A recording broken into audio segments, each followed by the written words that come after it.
Okay, the final bit I gave you to do, which is a bit of fun, is I said, for example, use calculus to find the turning point for each equation, and we've got a way of doing that. The other way of the thing was to say the points where the gradient is 2.5. So there might be 1 point, there might be several, but again, there's no difference here. So you take whatever the equation is, you differentiate that to find the differential equation, and then you make the differential equation, whatever that is, equal to 2.5. So I'll give you an example. Let's say the equation was, I'll do it on a different sheet of paper so you can see it. And I'll just make up one, yeah?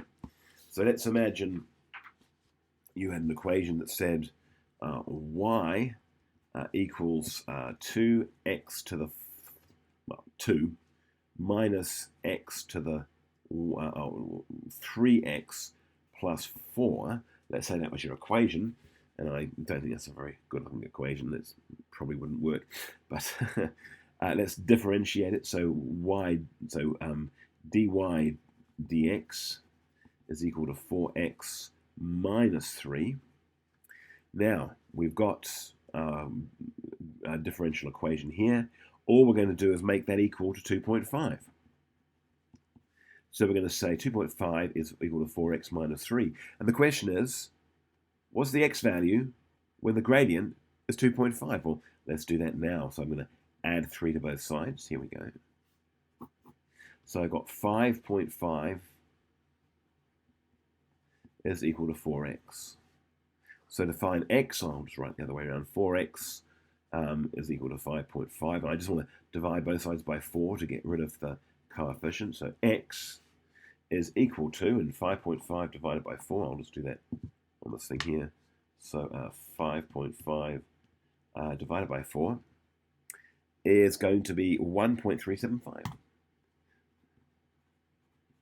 Now again, always ask yourself what you just found out. So what have we just found out?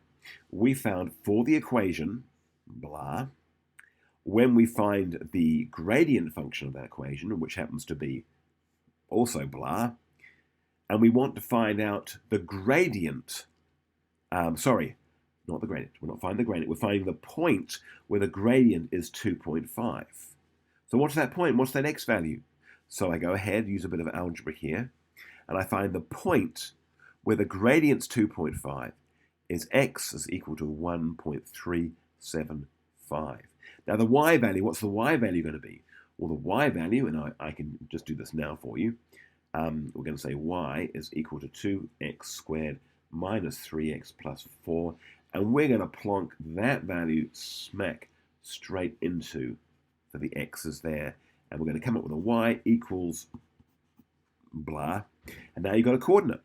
So you've got an x coordinate, you've got x, which is 1.375, comma, and that y value there. And that's your ordered pair.